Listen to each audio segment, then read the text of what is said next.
waktu kita akan mulai ya. Selamat malam para Romo, Bapak Ibu pecinta spiritualitas Santo Montfort. Hari ini adalah novena yang kelima untuk memperingati Santo Louis Marie de Montfort dan 85 tahun Serikat Maria Montfortan berkarya di Indonesia. Hari ini kita akan ditemani oleh Romo Hieronymus Ariodominus SMM. Sebelum mulai, seperti biasa saya akan mencoba memberitahukan susunan acaranya. Lagu pembukaan, tanda salib, lalu doa pembukaan akan dibantu oleh Pak Jo. Lalu ada pembacaan Sabda Tuhan oleh Ibu Christine Yap. Untuk pengantar refleksi nanti kita dibantu Pak Dion dan Ibu Prapti akan mengisahkan kehidupan Montfort. Renungan tentu dengan Romo Hieronymus. Lalu kita akan menanggapinya dalam Sukacita Montfort bersama Ibu Yohana. Lalu Ibu Irene akan berdoa kepada Yesus. Doa Santa Perawan Maria akan dibantu oleh Ibu Christine Wibisono. Dan Ibu Reni akan mendoakan 85 tahun SMM. Setelah itu kita akan mohon berkat dari Pater dan lagu penutup. Dan jangan lupa ada foto bersama nanti sebelum kita keluar dari ruang Zoom. Baik Bapak Ibu, kita kenalan dulu sama Romonya. Romo Hieronymus Ariodominus SMM. Lahir di Poco 30 September 1994. Tahbisan imamnya di Katedral Ruteng tanggal 16 Oktober 2023. Wow, fresh Romo. Jabatan sekarang adalah anggota tim formator di Novisiat SMM Ruteng. Halo Ruteng, sudah malam sekali dong berarti ya. Tapi masih semangat Romo Haris. Mari, tanpa berpanjang lagi, kita mulai saja novena kita. Silahkan lagu pembukaannya oleh Pak Stanley.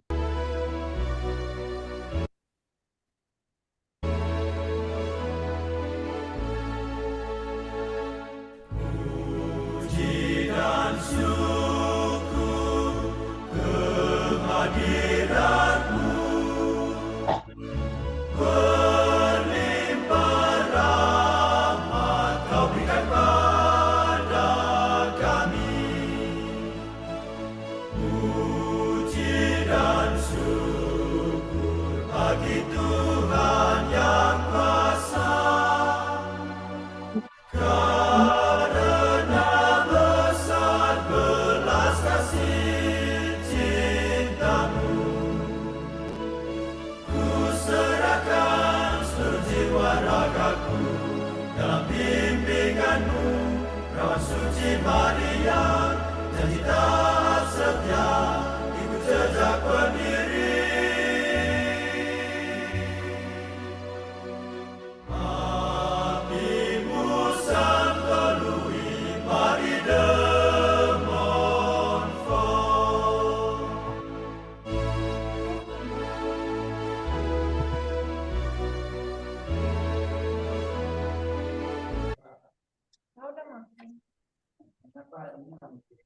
Dalam nama Bapa dan Putra dan Roh Kudus. Amin. Ya Allah yang telah menyalakan dalam diri Santo Louis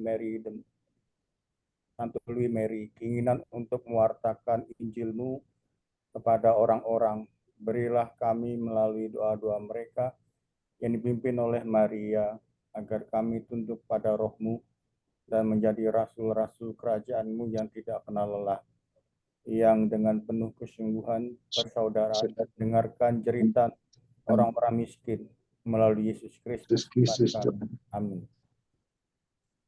Amin. Sabda Tuhan. Kira-kira 8 hari sesudah segala pengajaran itu, Yesus membawa Petrus, Yohanes, dan Yakobus, lalu naik ke atas gunung untuk berdoa. Ketika ia sedang berdoa, rupa wajahnya berubah dan pakaiannya menjadi putih berkilau-kilauan. Lukas 9 ayat 28 sampai 29. Demikianlah sabda Tuhan. Terpujilah Kristus.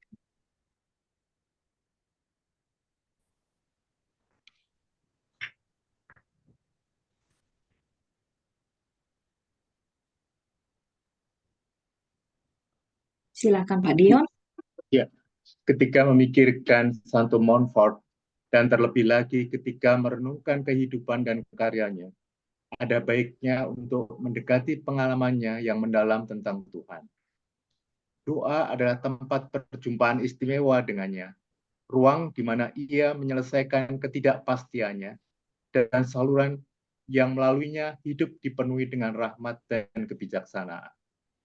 Selama hidupnya, ia menghabiskan berjam-jam berlutut di hadapan Yang Maha Tinggi untuk memohon belas kasihan.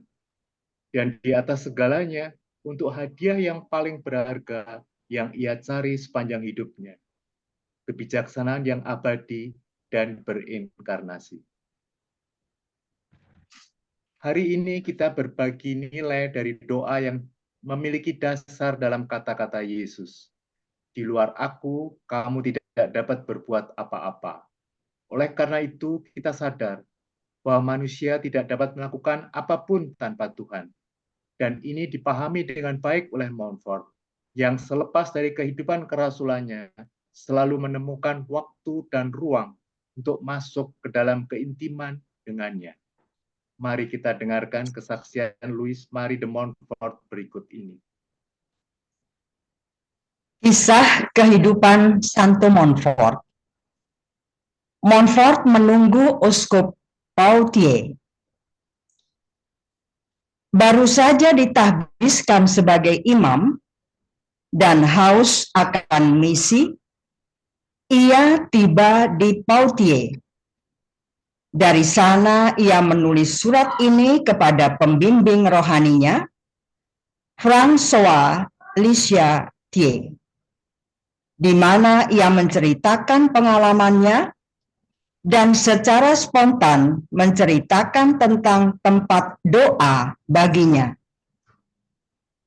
Saya tiba di Poitiers pada malam hari raya Santo Filipus dan Yakobus. Tetapi saya harus menunggu 4 hari sampai uskup yang sedang berada di Niort kembali. Selama waktu itu aku melakukan retret singkat di sebuah kamar sederhana, di mana aku merasa terkurung di tengah-tengah kota yang besar, di mana aku tidak mengenal siapapun secara lahiriah. Namun, terpikir olehku untuk pergi ke Wisma Tunaharta untuk melayani orang miskin dalam hal materi, karena aku tidak dapat secara rohani. Saya pergi berdoa di gereja kecil mereka. Saya menghabiskan hampir 4 jam di sana, menunggu makan malam untuk melayani mereka. Dan itu terasa terlalu singkat. Di sisi lain, bagi beberapa orang miskin, waktu itu terasa terlalu lama. Ketika mereka melihat saya berlutut dan mengenakan pakaian seperti mereka pergi untuk memberitahu yang lain, dan mereka saling mendorong satu sama lain untuk mengambil simpanan pakaian untuk memberi saya sedekah. Beberapa memberi lebih banyak, yang lain lebih sedikit. Saya bersyukur kepada Tuhan ribuan kali bahwa saya telah menjadi miskin dan mengenakan pakaian yang mulia seperti orang miskin. Dan aku berterima kasih kepada saudara-saudaraku atas kebaikan hati mereka. Setelah itu mereka menjadi sangat menyukaiku, sehingga mereka semua berkata di depan umum bahwa aku harus menjadi imam mereka, artinya direktur mereka.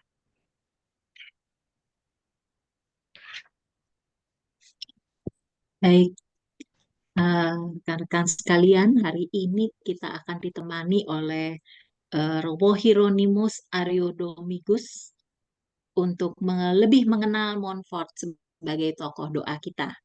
Silakan Romo. Apakah suara saya dengar? Dengar, Oke. jelas. Jangan lagi suaranya.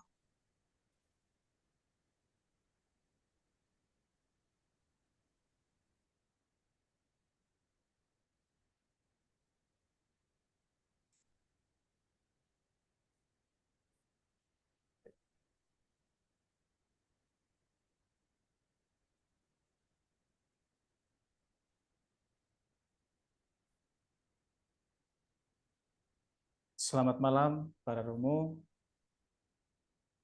dan kelompok belajar spiritual Montfortan dan juga saudara-saudari yang terkasih. Pada kesempatan ini kita akan merenungkan Santo Montfort sebagai tokoh doa.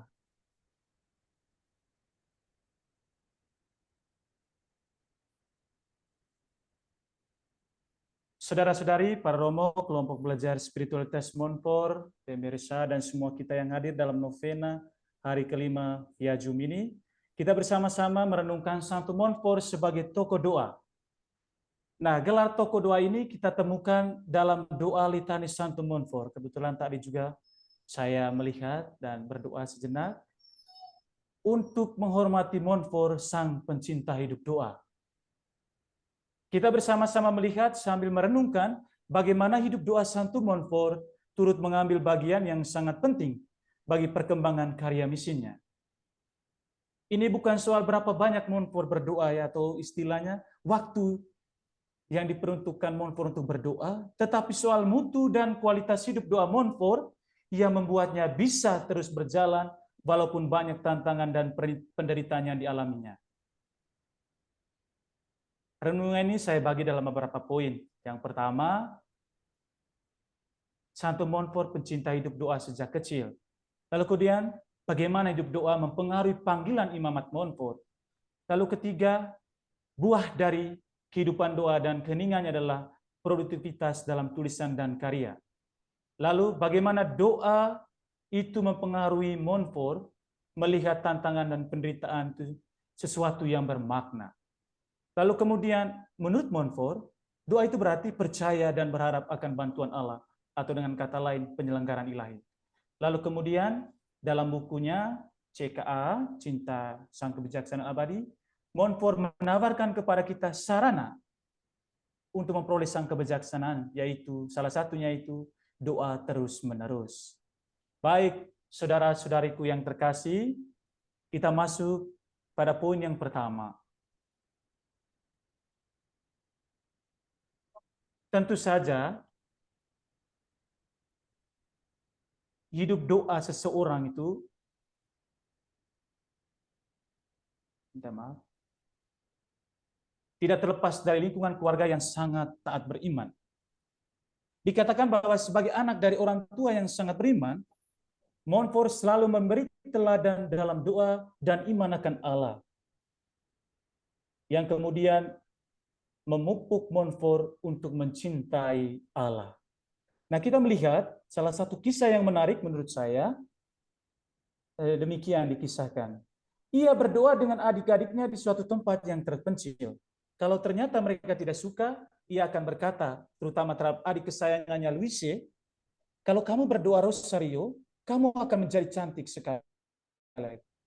Maka mereka pun melakukannya juga. Dengan demikian, kita bisa mengatakannya, Montfort telah memiliki spirit hidup doa yang sudah tertanam sejak kecil.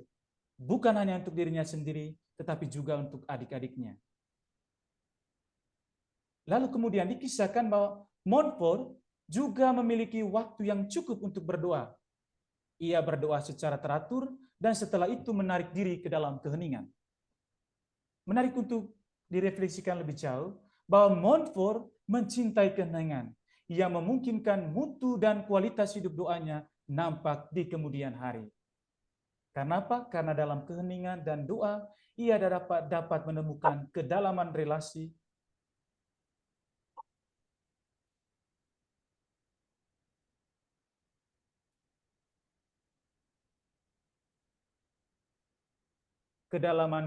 dengan Allah. Lalu kemudian, hidup doa dan panggilan itu. Ya, secara singkat saja setelah dia hidup bersama orang tuanya, dia kemudian ke Paris untuk menempuh pendidikan sebagai calon imam.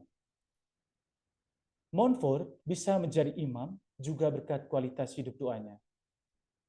Tidak bisa disangkal bahwa pengalaman demi pengalaman yang dialaminya sejak kecil hingga menempuh pendidikan sebagai calon imam meyakinkan bahwa Allah sendiri yang bekerja dan memungkinkan segalanya terjadi.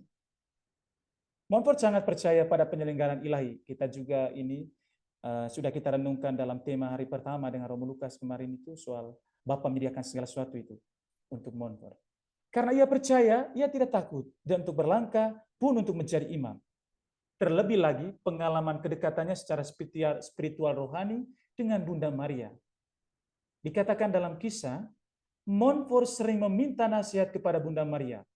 Suatu ketika dikatakan di depan patung Bunda Kristus, Montfort mendengar dengan jelas sebuah suara yang memanggilnya kepada imamat, yakni menjadi seorang Kristus yang lain. Saudara-saudaraku yang terkasih, pengalaman spiritual rohani ininya yang memungkinkan Montfort bisa berlangkah menjadi imam.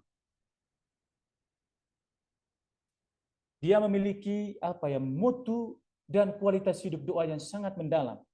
Orang lain yang merasakan sentuhan spiritual rohani yang sangat luar biasa dari Montfort. Misalnya Blaine, ketika dia melihat Montfort misa untuk pertama kali, dia mengatakan, kami ini seperti melihat seorang malaikat yang hadir. Itu karena apa? Karena yang nampak itu kan pengaruh dari kualitas hidup doa Santo Montfort itu sendiri, yang kemudian membuat orang terkagum untuk mengatakan dia ini seperti seorang malaikat. Lalu bagaimana perjalanan imamatnya selanjutnya? Kita yakin bahwa dia tegas pada komitmennya untuk setia mencintai doa dan keheningan. Doa selalu menjadi kesempatan untuk menyerahkan pergulatan hidup dan karya misinya. Di tengah kesibukan misi yang sangat padat, Montfort masih mempunyai waktu untuk menarik diri dalam keheningan dan doa. Sekali lagi dikatakan dalam riwayat hidupnya, dia memiliki intensitas berdoa yang cukup lama. Tadi dalam pengantar renungan ini, kira-kira 4 jam ya. Ketika dia berdoa di Kapel Wisma Tunaharta, tadi juga sudah disampaikan. Misalnya juga di bulan-bulan pertama tahun 1713 di antara 2 misi, Montfort kembali menyepi di pertapan Saint Eligius. Pada kesempatan itu, ia menuliskan salah satu doanya yang sangat favorit, yang kemudian terkenal dengan sebutan doa yang menggelora untuk memohon misionaris bagi kongregasi yang dimimpikannya. Lalu kemudian kita melihat produktif dalam tulisan dan karya adalah buah dari doa dan keheningan. Ya, oke, tadi kita sudah melihat secara lebih mendalam bagaimana perjalanan Montfort setelah dia ditabiskan menjadi imam. Bahwa kemudian doa dan keheningan tidak pernah dia lepaskan. Nah, buah dari itu apa? Ini produktif dalam tulisan dan karya. Kita bisa melihat kualitas hidup seseorang dari kehidupan hariannya. Kualitas hidup doa ini berarti soal kedalaman doanya, relasi dengan Allah, dan berbuah dalam kehidupan. Itu berarti, saudara-saudari, bukan pertama-tama soal berapa sering atau berapa banyak Montfort berdoa. Mungkin kita terjebak dengan hal semacam itu, menilai hidup doa seseorang dari kuantitas doa atau keseringan berdoa. Tidak demikian dengan Santo Montfort. Santo Montfort sangat produktif berkat kehidupan doa dan keheningannya. Tahun 1703 misalnya, ketika sedang berada di Paris dalam kesendirian yang amat sangat, di dalam sebuah ruang sempit, di Rodolphe de Vaux, ia menulis sebuah risalah tentang cinta sang kebijaksanaan abadi. Maaf, Pater tidak terlalu bisa fasih bahasa Prancis. Lalu kemudian Juli 1972, ia berhasil menarik diri untuk menyepi kembali di pertapan kecil Saint Eligius. Dengan demikian, di tengah kesibukan setelah satu periode misi yang amat padat, ia menambahkan keheningan. Dalam keheningannya itu, ia menulis karyanya Bakti Sejati kepada Maria. Belum lagi ada banyaknya kidung, kantik, dan tentu saja misi umat yang terus berlangsung di beberapa keuskupan. Lalu kemudian, ini menjadi bahan permenungan saya juga secara pribadi, saya katakan demikian, melalui doa, tantangan dan penderitaan menjadi bermakna. Kita melihat bahwa dalam perjalanan hidup dan imamat, Montfort, bukan hanya soal produktivitas tulisan dan karya yang ia capai, tetapi juga yang paling sering adalah pengalaman penderitaan. Namun berkat kedalaman doa dan kecerdikannya menarik diri untuk hening, Montfort bisa melewati semuanya itu dan mengambil makna di balik penderitaan. Kita sekali lagi mengambil salah satu contoh, kisah di balik pembongkaran Bukit Kalvari yang direncanakan akan dihadiri kurang lebih 15.000 orang pada saat pemberkatan. Ya, kita bisa merenung, secara manusiawi peristiwa itu sangat menyakitkan, siapapun orang itu. Tetapi di situ juga iman seseorang diuji apakah bisa menerima atau tidak. Memang walaupun peristiwa itu sungguh menyakitkan hati Santo Montfort, ia dikatakan dalam riwayat hidupnya, sesuai dengan kebiasaannya, tetap mengucapkan syukur kepada Allah atas kemalangan itu. Terjadilah kehendaknya. Itu yang dikatakannya. Montfort dalam hal ini sangat luar biasa, saudara-saudariku. Ia tidak mempersalahkan Tuhan atau orang lain. Dia hanya mengatakan, biarlah itu terjadi. Dan justru di balik penderitaan itu, dia mengalami pengalaman tentang Allah.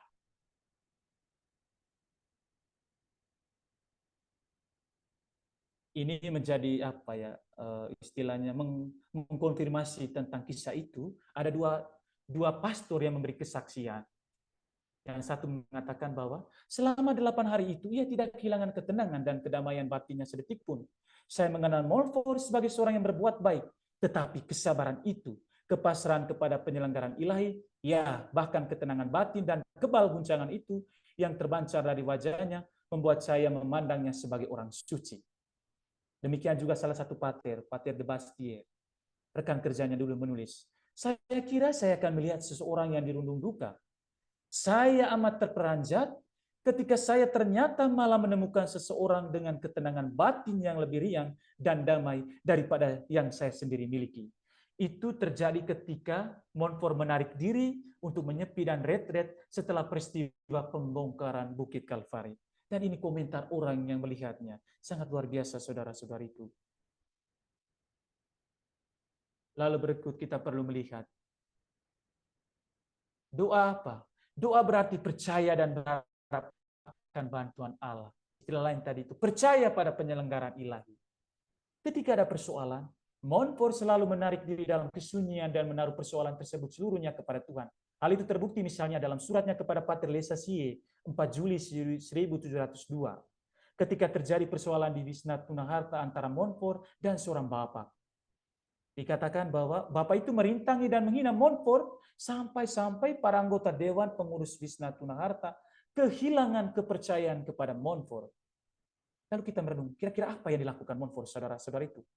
Dikatakan demikian, selama kehebohan itu, saya mengundurkan diri ke dalam kesunyian dan menaruh perkaraku seluruhnya ke dalam tangan Tuhan dan hanya mengharapkan bantuannya.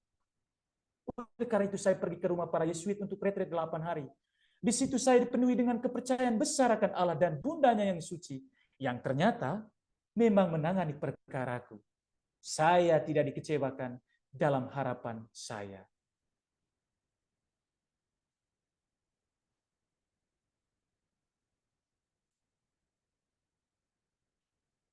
Ya, menarik saudara-saudari untuk melihat secara lebih mendalam apa yang dialami Montfort ini tentang doa itu ya. Itu berarti percaya akan berharap akan bantuan Allah. Terkadang dalam hidup ini ya, mungkin karena ada persoalan kita lebih banyak mengeluh. Ya, bukan berarti ya kita menghilangkan unsur kemanusiaan kita tentang setiap penderitaan, persoalan. Tetapi ya kita belajar dari Montfort, apa artinya percaya pada penyelenggaraan Tuhan. Dan ya tidak henti-hentinya berdoa. Apapun yang kemudian terjadi dalam hidup kita ya, Tuhan membuka jalan untuk kita. Lalu kemudian, doa terus-menerus sebagai sarana memperoleh sang kebijaksanaan. Saudara-saudariku yang terkasih, Montfort memiliki kualitas hidup doa yang bagus dan baik untuk kita dapat refleksikan. Tetapi juga Montfort dalam refleksi dan permenungannya juga menawarkan kita bagaimana seharusnya kita memperoleh sang kebijaksanaan. Salah satunya adalah dengan doa terus-menerus. Itu salah satu sarana yang menarik dalam bukunya, Risalah tentang Cinta Sang Kebijaksanaan Abadi. Montfort menawarkan kita tentang cara untuk memperoleh sang kebijaksanaan, yakni melalui doa terus-menerus. Salah satu buah dari perjalanan spiritual yang sulit ini, seperti yang sudah dikatakan di atas, adalah tulisan-tulisannya. Saya juga sudah menyinggungnya tadi. Satu di antaranya yakni Cinta Sang Kebijaksanaan Abadi. Di situ dia mengusulkan apa? Dia mengusulkan sebagai salah satu sarana memperoleh kebijaksanaan adalah melalui doa terus-menerus. Montfort mengatakan demikian dalam CK 184. Doa adalah terusan. Dalam buku refleksi kita itu, saluran. Yang biasa yang digunakan Allah untuk membagikan rahmat-rahmatnya, khusus kebijaksanaannya. Saudara-saudariku yang terkasih dalam Kristus Tuhan, Montfort telah menawarkan kepada kita sarana untuk memperoleh sang kebijaksanaan. Dia menawarkan doa ini berdasarkan pengalaman spiritual rohani yang dialaminya. Bagaimana jatuh bangunnya dalam karya misi, bagaimana dia menghadapi persoalannya yang dialaminya. Kemudian dia menawarkan kita cara untuk memperoleh kebijaksanaan. Karena dia terlebih dahulu memperoleh kebijaksanaan itu dalam hidupnya, dalam pengalaman hidupnya, dalam perjumpaannya dengan orang miskin, dalam karya misinya, dalam tulisan-tulisannya yang kita dengarkan tadi. Nah sekarang, apakah kita juga mau belajar dari Montfort bagaimana cara memperoleh kebijaksanaan? Tetapi untuk sampai kepada memperoleh kebijaksanaan, kita ingat bagaimana kualitas hidup doa kita sejauh ini. Bukan soal gini Bapak Mama, saudara-saudara yang terkasih. Apakah saya itu rajin Natal Misa? Apakah saya itu setiap hari novena? Apakah saya setiap hari itu memiliki novena yang begitu banyak, beragam cara? Tetapi apakah kualitas hidup doa kita itu yang nampak dalam diri kita, berkaitan dengan relasi kita dengan Allah? Bagaimana kita menyikapi persoalan seperti yang dialami Montfort? Apakah kita mampu mengatakan, Tuhan biarlah ini terjadi, karena kami percaya Engkau menyelenggarakan sesuatu bagi kami. Saudara-saudariku yang terkasih, demikian permenungan kita pada hari ini. Semoga Montfort mendoakan kita agar kita juga memiliki kualitas hidup doa yang sama seperti yang dialami Montfort dalam tugas dan karya kita setiap hari. Tuhan memberkati. Amin. Amin. Kasih Romo. Baik Bapak Ibu sekalian, kita akan menanggapi renungan ini dengan sukacita Montfort. Silahkan Ibu Yohana.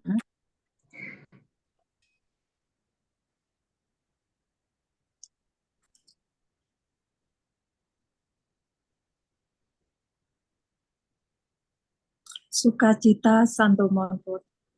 Bapa orang miskin dan pelindung yang lemah, pandanglah dunia ini yang membutuhkan Tuhan dengan ajaran dan teladan-Mu. Marilah kita berjumpa dengan Tuhan.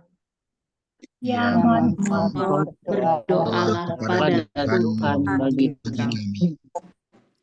Rasul yang setia dari Maria, Bunda Allah yang kudus, ajarkanlah kami untuk menjadi hamba-hamba kasih-Nya yang setia dan berbakti, dan agar melalui Dia kami dapat datang kepada Kristus Tuhan kita.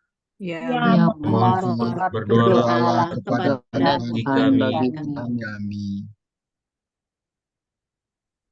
Misionaris Apostolik Santo Montfort, mintalah kepada Tuhan untuk para misionaris yang sepadan dengan hatimu, agar mereka dapat membawa pesan penyelamatan-Mu ke seluruh dunia. Ya, Montfort, berdoalah berdoalah kepada Tuhan bagi kami. kami. kami membutuhkanmu lagi, ya Santo Montfort yang baik, untuk menggerakkan hati yang begitu jauh dari Tuhan dan mengobarkan kami semua dengan api cintamu. Ya, Montfort, berdoalah berdoalah kepada Tuhan bagi kami. Memiliki Yesus Kristus, Sang kebijaksanaan yang menjelma, berarti memiliki segalanya, dan tanpa Dia berarti tidak memiliki apa-apa.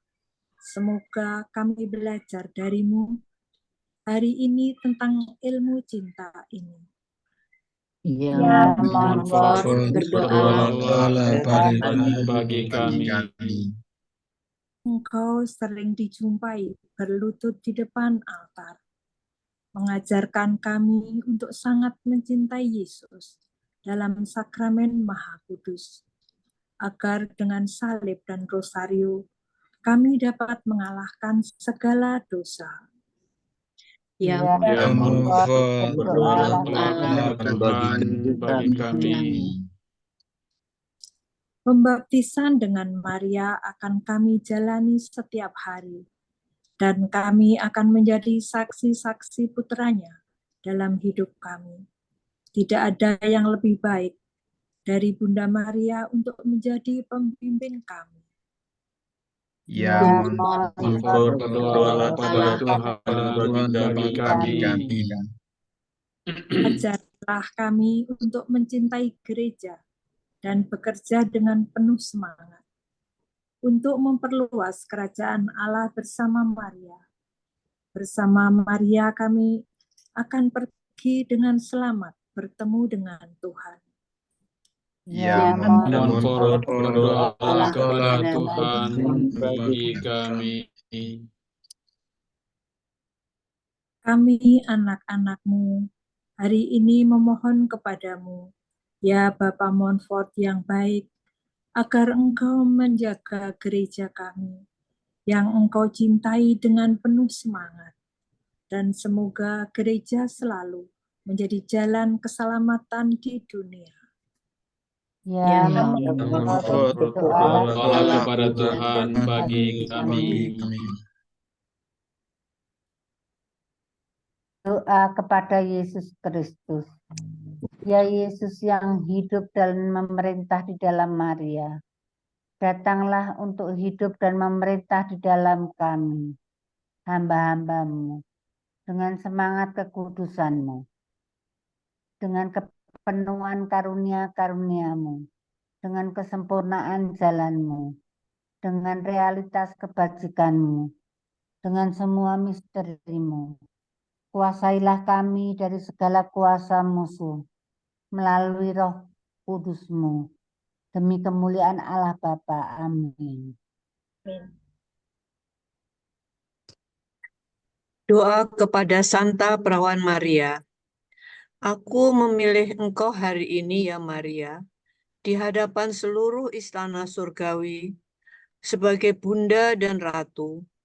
Aku menyerahkan dan membaktikan kepadamu dalam ketaatan dan cinta penuh, tubuh dan jiwaku, harta lahiriah dan batiniah, dan bahkan nilai perbuatan baikku, masa lalu, sekarang, dan yang akan datang. Aku menyerahkan diriku sendiri dan segala sesuatu yang menjadi milikku, tanpa terkecuali, sesuai dengan kehendak-Mu, demi kemuliaan Allah yang lebih besar di dunia ini dan untuk selama-lamanya. Amin.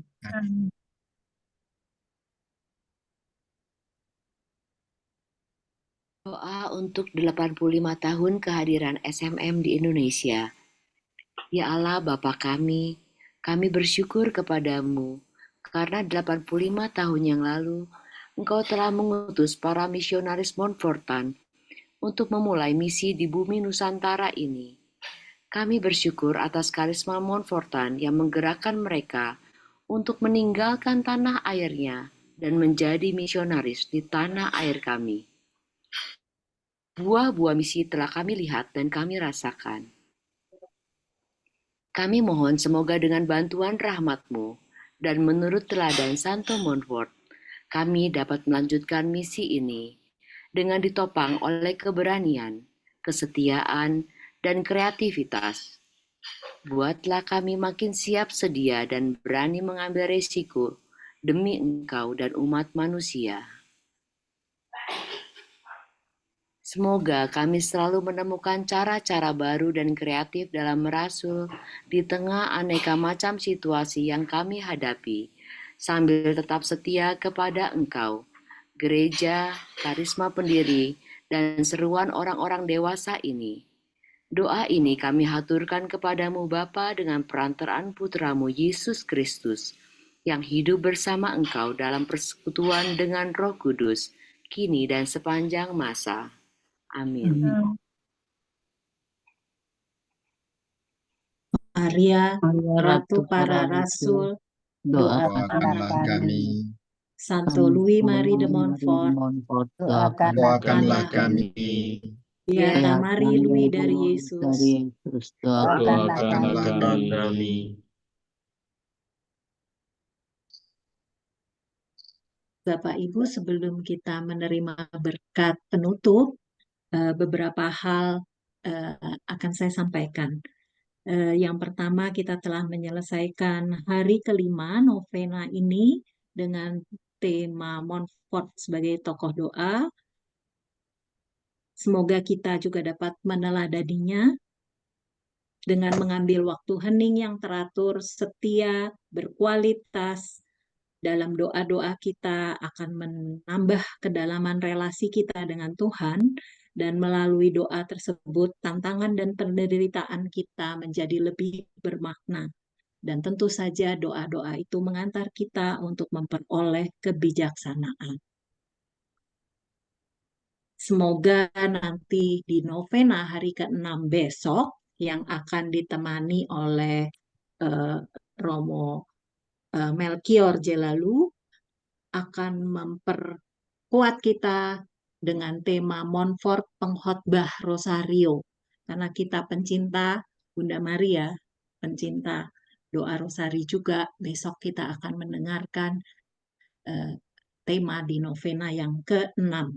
Terima kasih untuk para Romo, Bapak Ibu yang 51 partisipan sudah mengikuti doa hari ini. Terima kasih yang dari Roma, dari Ruteng, dari Solo, dari Malang, Jabodetabek, Bandung. Dan jangan lupa terus mengikuti IG Kejar, kelompok belajar spiritualitas Santo Montfort, supaya kita juga dapat setiap hari mendapat renungan berjalan bersama Montfort. Bapak Ibu sekalian, sebelum kita menutup, jangan lupa nanti sebelum keluar kita akan foto bersama. Mari sekarang kita terima berkat dari Romo Haris. Silakan Romo. Tuhan bersamamu dan bersama roh. Semoga Allah Maha Kuasa memberkati saudara-saudari sekalian dalam tugas dan karya perutusan kita masing-masing, Bapa dan Putra dan Roh Kudus. Amin. Amin. Kita berikan reaction aja ya dari Romo. Kita kasih reactionnya. Untuk Romo ada yang mau ngasih hati, claps, jempol, silahkan. Ya, mari sambil kita dengarkan lagu penutup ya.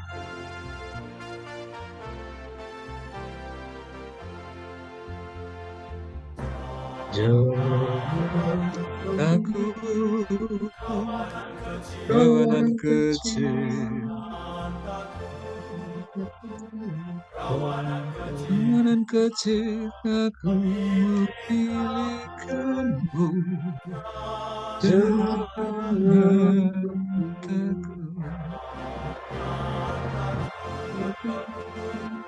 dan takut, kawanan kecil.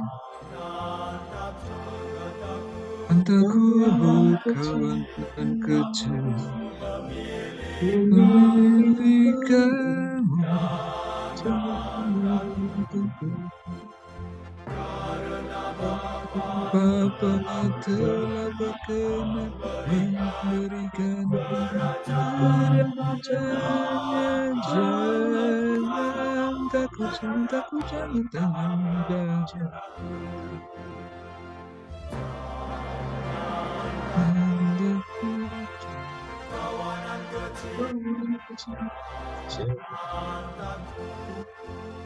Takut kawanan kecil milik kamu.